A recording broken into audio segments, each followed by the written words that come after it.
Hi friends எல்லோரும் எப்படி இருக்கீங்க? நல்லா இருக்கீங்களா ஃப்ரெண்ட்ஸ்? நானும் ரொம்ப நல்லா இருக்கேன். ஃப்ரெண்ட்ஸ் இன்றைக்கி என்ன வீடியோ பார்க்க போகிறீங்கன்னா, இன்றைக்கி வந்து ஃபுல் டே விலாக் தான் ஃப்ரெண்ட்ஸ் பார்க்க போகிறீங்க. ஓகே ஃப்ரெண்ட்ஸ், இன்றைக்கி மார்னிங்லேருந்து நான் என்னென்ன செஞ்சேன்னு சொல்லிட்டு உங்களுக்கு காட்டுறேன். அதுக்கடுத்து வந்து இன்றைக்கி எங்கள் வீட்டில் என்ன சமையல்னு சொல்லிட்டு உங்களுக்கு காட்டுறேன். ஃபஸ்ட்டு நான் இன்றைக்கி என்ன சமையல் செஞ்சேன்னு சொல்லிட்டு உங்களுக்கு ஃபஸ்ட்டு வீடியோவில் காட்டுறேன் ஃப்ரெண்ட்ஸ். வீடியோவை பார்த்துட்டு வாங்க. அதுக்கடுத்து என்னென்ன நான் செய்கிறேன்னு சொல்லிட்டு உங்களுக்கு வீடியோவில் காட்டுறேன். ஃப்ரெண்ட்ஸ், காலையில் எழுந்திரிச்சதுமே நான் வந்து வாசலில் சாணி தெளித்து கோலம் போட்டுட்டேன். 2 வாரத்துக்கு அப்புறம் இன்றைக்கி தான் ஃப்ரெண்ட்ஸ் நான் வாசலில் வந்து சாணி தெளித்து கோலம் போட்டுருக்கேன். தொடர்ந்து மழை பெஞ்சிக்கிட்டே இருந்துச்சா, வாசல் ஈரமாக இருக்கும். அதனால் வந்து நான் சாணியே தெளிக்க மாட்டேன். இப்போ பார்த்தீங்கன்னா ஒரு 2 நாளாக எங்கள் ஊரில் மழை இல்லை. அதனால் இன்றைக்கி வந்து நான் வாசலில் சாணி தெளித்து கோலம் போட்டுருக்கேன். ஃப்ரெண்ட்ஸ், இன்றைக்கி எங்கள் வீட்டில் என்ன சமையல்னு பார்த்தீங்கன்னா, முருங்கைக்காய் சாம்பார் தான் ஃப்ரெண்ட்ஸ் நான் வச்சுருக்கேன். பக்கத்து வீட்டில் வந்து அவங்க மரத்தில் காய்ச்சிதுன்னு சொல்லிட்டு எனக்கு முருங்கைக்காய் எடுத்துகிட்டு வந்து கொடுத்தாங்க. எங்கள் செடியில் பார்த்திங்கன்னா இப்போ தான் ஃப்ரெண்ட்ஸ் அதாவது வந்து பூ எடுக்குது. இனிமேல் தான் வந்து காய்க்கும்னு நினைக்கிறேன். பக்கத்து வீட்டில் இருக்கிறவங்க எனக்கு காய் எடுத்துகிட்டு வந்து கொடுத்தாங்க. நான் வந்து இன்றைக்கி முருங்கைக்காய் போட்டு தான் சாம்பார் வச்சுருக்கேன். அதுக்கடுத்து பார்த்திங்கன்னா பக்கத்துலேயே நான் வந்து கோவக்காய் வந்து பொரியல் பண்ணிக்கிட்டு இருக்கேன். இப்போ கோவக்காவும் வந்து லைட்டாக வதங்கிடுச்சு. இப்போ இதில் வந்து சால்ட்டு அப்புறமா பார்த்திங்கன்னா காரம் சேர்த்துட்டு மிக்ஸ் பண்ணிவிட்டு கொஞ்சம் நேரம் வதக்கிட்டோன்னா கோவக்காய் பொரியலும் ரெடி ஆகிடும் ஃப்ரெண்ட்ஸ்.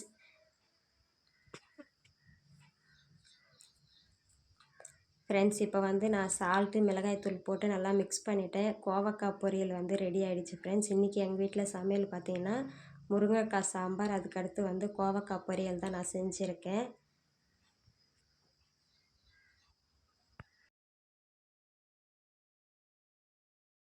ஃப்ரெண்ட்ஸ், இப்போ வந்து சாதத்தை நான் வந்து ஆற வச்சுருக்கேன். என்னுடைய ஹஸ்பண்டுக்கு வந்து லஞ்ச் பாக்ஸ் கட்டுறதுக்காக. நான் ஏற்கனவே உங்ககிட்ட சொல்லியிருக்கேன் இல்லையா, நான் வந்து சாதத்தை வந்து ஆற வச்சு தான் என்னுடைய ஹஸ்பண்டுக்கு லஞ்ச் பாக்ஸ் கட்டுவேன். இப்போ வந்து சாப்பாடை வந்து நான் ஆற வச்சுக்கிட்டு இருக்கேன். சாம்பாரும் பார்த்திங்கன்னா எடுத்துகிட்டு வந்து வச்சுட்டேன் ஃப்ரெண்ட்ஸ். சூடாக இருக்குது சாம்பாருமே. இதையும் ஆறுனதுக்கப்புறம் என்னோடய ஹஸ்பண்ட் வந்து லஞ்ச் பாக்ஸ் கட்டிட்டு அவர் வேலைக்கு கிளம்பிடுவாங்க.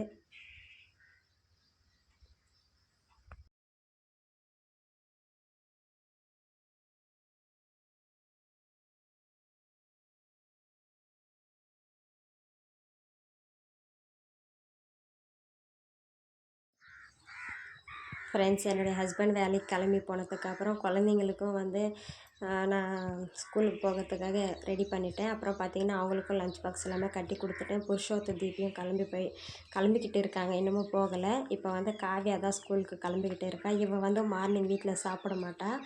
ஸ்கூல்லையே டிஃபன் போடுறாங்க இல்லையா, அதனால் அங்கே சாப்பிட்றதுக்காக இவன் வந்து சீக்கிரமாகவே கிளம்பி போயிடுவா. இவன் வந்து ஒரு 8:15 கிளம்பி ஸ்கூல் போயிடுவா ஃப்ரெண்ட்ஸ். இப்போ வீட்டில் இருக்கிற வேலை எல்லாமே முடிச்சுட்டு நான் நேற்று வீடியோவில் உங்களுக்கு காட்டியிருப்பேன். அது வந்து கொஞ்சமாக தான் ஃப்ரெண்ட்ஸ் நான் க்ளீன் பண்ணேன் அந்த இடத்துல. இன்னமும் வந்து நிறையா இருக்குது. எல்லாம் பார்த்திங்கன்னா குப்பா மேனியால் தான் ஃப்ரெண்ட்ஸ் இருக்குது. இப்போ இது எல்லாத்தையுமே தான் வந்து நான் க்ளீன் பண்ணிக்கிட்டு இருக்கேன். இது ஃபுல்லாகவே பார்த்திங்கன்னா நம்ம க்ளீன் பண்ணலைன்னு பார்த்திங்கன்னா இது நிறைய இதிலேருந்து விதை எல்லாமே கொட்டி திருப்பி நிறைய முளைக்கும் ஃப்ரெண்ட்ஸ். இதை விட்டுட்டோன்னா நிறைய இதில் வந்து பாம்பு, பூச்சி, தேள் எல்லாமே வந்து சேருமா. அது வந்து கொஞ்சம் பயமாக இருக்கும். குழந்தைங்க வந்து விளையாடுவாங்க. அந்த டைமில் வந்து எது வரும்னு சொல்லிவிட்டு அவங்க பார்க்க மாட்டாங்க. அதனால் வந்து நம்ம இது எல்லாத்தையுமே க்ளீன் பண்ணிட்டோன்னா அவங்க விளையாடும்போது ஏதாச்சும் வந்தால் கூட அவங்களுக்கு தெரியும். அப்போ வந்து கொஞ்சம் தள்ளி போயிடுவாங்க. இங்கே வந்து நாங்கள் மரத்தில் வந்து ஊஞ்சல் கட்டியிருக்கோம்.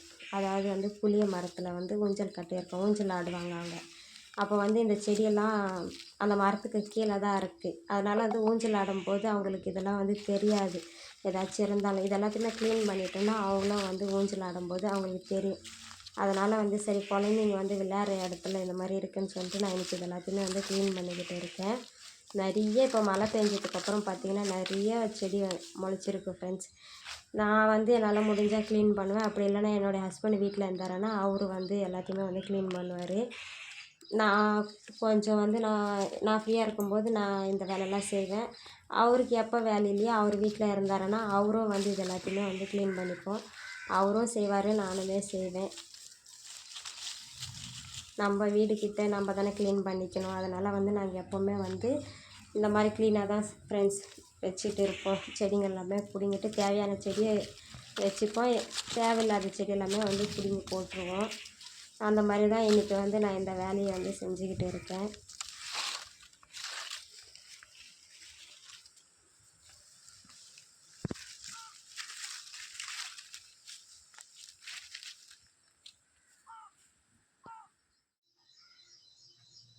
ஃப்ரெண்ட்ஸ், நான் வந்து உங்ககிட்ட செடி எல்லாம் க்ளீன் பண்ண போகிறேன்னு சொன்னேனா, அந்த இடத்துல போய்ட்டு க்ளீன் பண்ணிட்டு இருந்தேன். ஒரு பாதி தான் பிடுங்கியிருப்பேன். அதுக்குள்ளே பார்த்தீங்கன்னா ஃபோன் கால் வந்துருச்சு. இந்த மாதிரி ரேஷன் கடையில் வந்து அரிசியெல்லாம் போட்டுக்கிட்டு இருக்காங்க. அரிசி வந்து வாங்குங்க அப்படின்னு சொல்லிட்டு என்னோடய ஃப்ரெண்டு கால் பண்ணியிருந்தா. அதோட நான் என்ன பண்ணேன், அந்த செய்கிற வேலையை விட்டுட்டு நானும் கிளம்பி ரேஷன் கடைக்கு போயிட்டேன் ஃப்ரெண்ட்ஸ். அங்கே போனால் நிறைய பேர் நிற்கிறாங்க. சரி நானும் என்ன பண்ணுறது, திருப்பி வீட்டுக்கு வர முடியாதுன்னு சொல்லிட்டு லைனில் நின்று பொருள் எல்லாம் வாங்கலாம் அப்படின்னு சொல்லிட்டு போயிட்டு லைனில் நின்னா ஃப்ரெண்ட்ஸ். இத்தனை நாளாக பார்த்தீங்கன்னா எங்கள் ஊரில் வெயிலே இல்லை. இன்றைக்கின்னு பார்த்து சரியான வெயில் காயுது ஃப்ரெண்ட்ஸ். அப்படியாப்பட்ட வெயில், இந்த வெயிலில் வந்து நான் நின்று லைனில் போய் அப்புறமா எப்படியோ ஒரு வழியாக வந்து ரேஷன் பொருள் எல்லாமே வாங்கிட்டு வந்துட்டேன். அரிசி, பருப்பு, சர்க்கரை, எண்ணெய், அப்புறமா வந்து ரவை வாங்கினேன். கோதுமை மாவு கொடுத்தாங்க, நான் கோதுமை மாவு வாங்கலை, ரவை மட்டும்தான் வாங்கியிருந்தேன். வாங்கிட்டு அது வரைக்கும் வந்து வீட்டுக்கு வந்துட்டேன் ஃப்ரெண்ட்ஸ். சரியான வெயில் ஃப்ரெண்ட்ஸ். வெயிலில் போய் லைனில் நின்று பொருள் வாங்குறதுக்குள்ளே போதும்னு ஆகிடுச்சு ஃப்ரெண்ட்ஸ். வாங்கிட்டு வந்துட்டேன். அதுக்கடுத்து வந்து வாங்கிட்டு வந்து வீட்டில் வச்சுட்டேன். ஓகே ஃப்ரெண்ட்ஸ், இதுக்கு அடுத்து நான் என்ன செய்கிறேன்னு சொல்லிட்டு உங்களுக்கு வீடியோவில் காட்டுறேன், சரிங்களா ஃப்ரெண்ட்ஸ்? இப்போ வந்து நான் புதினாவை தான் கிள்ள போகிறேன். அதாவது வந்து சட்னிக்கு புதினா வாங்கிட்டு வர சொன்னேன் என்னுடைய ஹஸ்பண்டை. கடையில் வாங்கிட்டு வந்தார். அதை வந்து நேற்று நைட்டு வாங்கிட்டு வந்து நான் அப்படியே எடுத்து ஃப்ரிட்ஜில் வச்சுட்டேன். இன்றைக்கி நைட்டுக்கு வந்து சரி புதினா சட்னி செய்யலான்னு சொல்லிட்டு இப்போ புதினாவை எடுத்து வச்சுருக்கேன். இது எல்லாத்தையுமே வந்து நம்ம கிள்ளி எடுத்து வச்சோன்னா சாயந்தரமாக புதினா வந்து சட்னி செஞ்சுக்கலாம் அப்படின்னு சொல்லிட்டு 2 கட்டு வாங்கிட்டு வந்தார் ஃப்ரெண்ட்ஸ். எவ்வளோ சின்னதாக இருக்குது பாருங்கள். இப்போ இது எல்லாத்தையுமே நான் வந்து கிள்ளி எடுத்து வைக்க போகிறேன் ஃப்ரெண்ட்ஸ். இப்போ நான் வந்து புதினா எல்லாத்தையுமே கிள்ளிட்டேன் ஃப்ரெண்ட்ஸ். இன்றைக்கி நைட் பார்த்திங்கன்னா எங்கள் வீட்டில் வந்து புதினா சட்னி தான் செய்ய போகிறேன் இட்லிக்கு. ஃப்ரெண்ட்ஸ், இந்த வீடியோ அவ்வளோதான் ஃப்ரெண்ட்ஸ். இந்த வீடியோ உங்களுக்கு பிடிச்சிருந்ததுன்னா லைக் பண்ணுங்கள், ஷேர் பண்ணுங்கள், கமெண்ட் பண்ணுங்கள். மறக்காமல் என்னோடய சேனலை வந்து சப்ஸ்கிரைப் பண்ணிக்கோங்க ஃப்ரெண்ட்ஸ். உங்கள் வீட்டில் இன்றைக்கி என்ன சமையல்னு சொல்லிட்டு மறக்காமல் எனக்கு கமெண்ட்டில் சொல்லுங்கள். பாய்.